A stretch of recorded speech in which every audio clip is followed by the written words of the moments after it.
appilikeeshina ajaa'ibaa tokkoon isiniif qabadhee dhufee jira hordoftoottan kiyyaan isiniin jedha. Appilikeeshiniin sunis immoo viidiyoo keessanii fi view namni isinii ilaalee namni laayikii isinii godhee sheerii isinii godhe kan maallaqa isinii isaabuun isiniif qabadhee dhufee reelonni gariin ni beektanii garuu baay'een keessanii garuu bakka sanatti namoonni argaman uummata arabaati malee sabni keenya hin jiranu. Viidiyoo dhuma kan kee irratti gadhiiftee sana booda riyaala 700 haga riyaala 100 kan namaaf isaabu jedhanii garuu anis amma ganaan banachuu deema garuu nama hedduu ilatti hordofee ilaaleen ture. Namoonni achira jirtanullee ni jirtanii kan hin jirre immoo gara sanas kottaa wanni sun tiktokiidhaan tokkicha tiktokiin garaagarummaa hin qabu viidiyoo gaggabaabaa irratti gadhiifta achirratti laayikii baatii tokkotti viidiyoo 10 gadhiisuu qabda jedha. Akkasuma immoo laayikiin namni 5,000 laayikii yoo sii godhe jedha kun waan basiitaadha namoonni hordoftootan qaban dhugaa namni gochuuf ni danda'a. Sheerii 2,000 waan akkasiiti jedha. Baatii tokko keessa waan akkasii yoo hojjette maallaqa haga riyaala 700 haga 1,000 jechuudha kan inni namaaf isaabu baatiitti.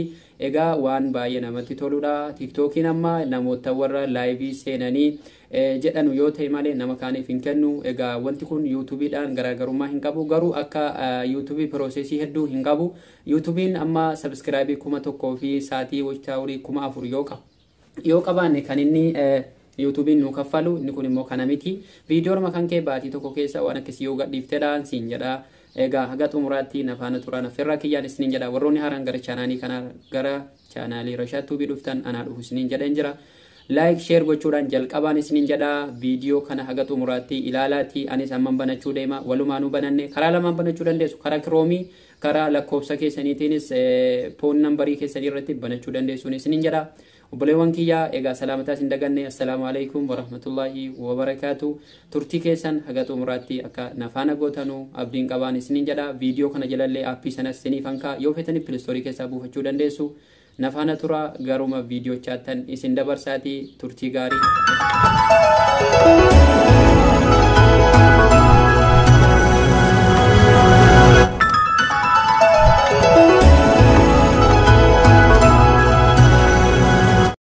Egaa boleewwan appilikeeshiniin sunis kunoo isa kana jechuudha. Kawaii ka jettu kanadha kanuma asitti argaa jirtan kana kunoo appiin sun isii kanadha jechuudha.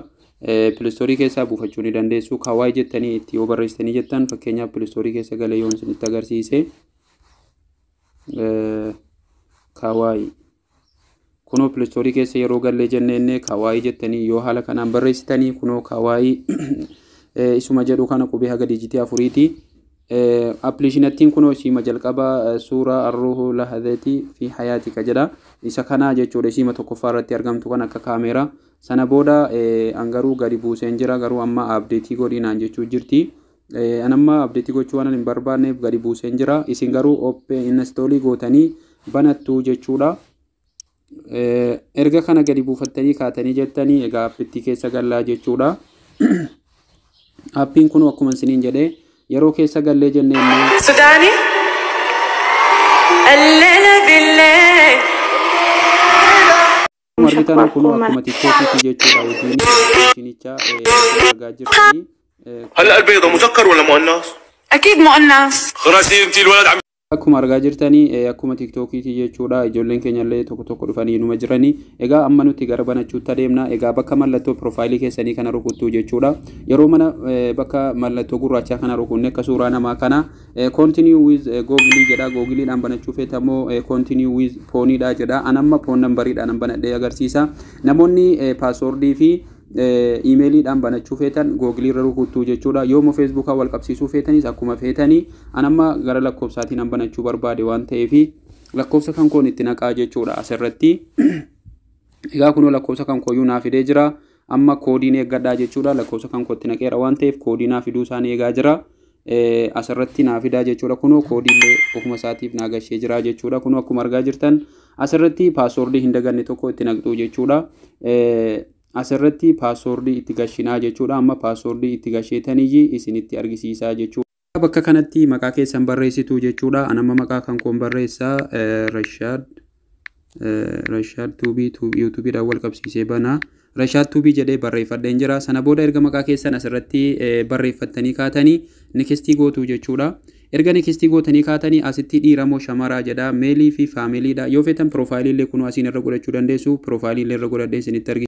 Profaayilii irra godhataan jiraan isiniin jedha kunoo bakka kana tuqxanii galarii keessan keessaa fiddanii irra keewwachuu dandeessuun isiniin jedha. Sana booda asitti immoo shamara moo dhiiraa jedhee faamiliin shamara waan ta'eef meelii kanan rukutaa jechuudha. Dhiira waan ta'eef meelii rukutta jechuudha. Warri shamaraa immoo akkuma faamiliif meeliidhaan adda baasee nikistii goonaa jechuudha. Erga nikistii goonee asirratti inbound account password jedha. Password hin daganne tokko itti galfattu jechuudha. Password dagachuu hin qabne tokko itti galfattu jechuudha. Asirratti wanni isinii galuu qabu password haaraa asitti itti galchitu jechuudha. Password kana garuu seeraan qabadhaa isin password hin daganne jechuudha walumaa gala. Password na barbaachisu itti galcheetan jira jechuudha. Yoollee yeroo gashitanii jettanu isinii wanni X kana bira ka jirtu akka ijaa mallattoo ijaa sana rukuttanii diijitii meeqa akka barreeffattan illee ilaaluu dandeessu jechuudha. Anamma password kan koo galfadde waan jiruuf next godhen seenaa jechuudha.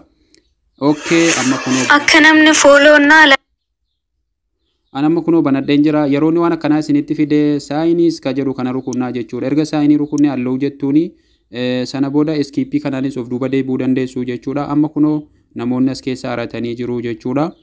Follow la kunoo uummatnoonni arabaa hedduutu jiranii as keessa jechuudha.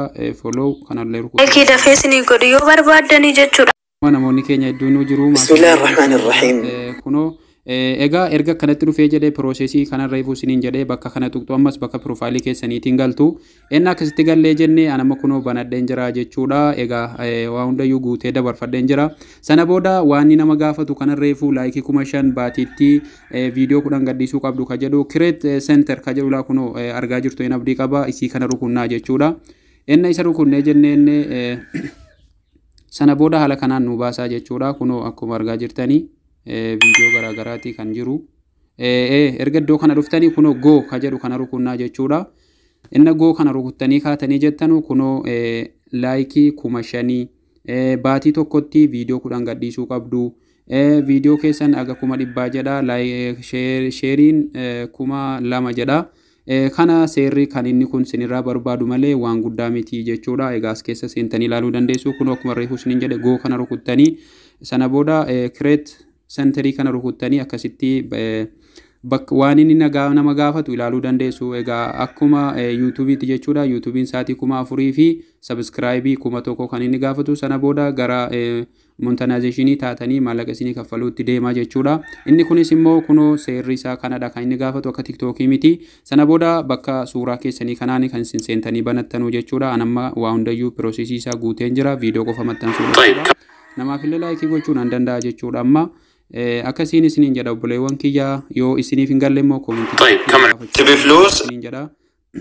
تبي فلوس أعطيك مشروع obboleewwan kiyya isinis dhuftanii akka gara kanarraa fayyadamtanuun isiniin jedha. Obboleewwan isinis gara application kana dhufaa jirtanuu viidiyoo kana laayikii naa gochuu followii godhaa hin dagatinaan isiniin jedha. Viidiyoo garagaraa kan barnootaallee asirratti isiniif gadhiisuu nan danda'a. Rashaattuubii jedhaatii yoo isinitti dhufee jedhe sarchii gootanullee yoo akka carraatti dhuftanillee followii gochuu hin dagatinaan isiniin jedha. Egaa marsaa biraarratti immoo akkaataa waan asirratti dalannee akka itti baafannu illee qabadhee kanan isiniif dhufuun ta'an isiniin jedha. Egaa namni tokko waan irratti dalagu haalatti fudhatu haalatti baafatu beekuun illee dirqama waan ta'eef sana immoo yeroo biraa yeroo hojjennee jenneen isiniif qabannee dhufnaa. Agasittuu followii laayikii sheerii gochuu hin dagatinaan isiniin jedha. Egaa akkuma argaartan rashaattuu bira kan koon isiniin jedha. Barnoonni irra qabadhee dhufee kana fakkaataan isiniin jedha. Hiriyoottan keessanii fi sheerii laayikii gochuu hin dagatinaa isiniin jedha. Aga barnoota biraatti walitti deebinu. Wassalaamu alaikum wa rahmatullahi wa barakaatu. Viidiyoo kana jalallee isiniif hankaa buufachuu dandeessuun isiniin jedha. Ciao. Bye bye. وفي باته رمضان قالت موت يولانا ارحمنا منك يا مولانا سمالين ينتا متى عرفناني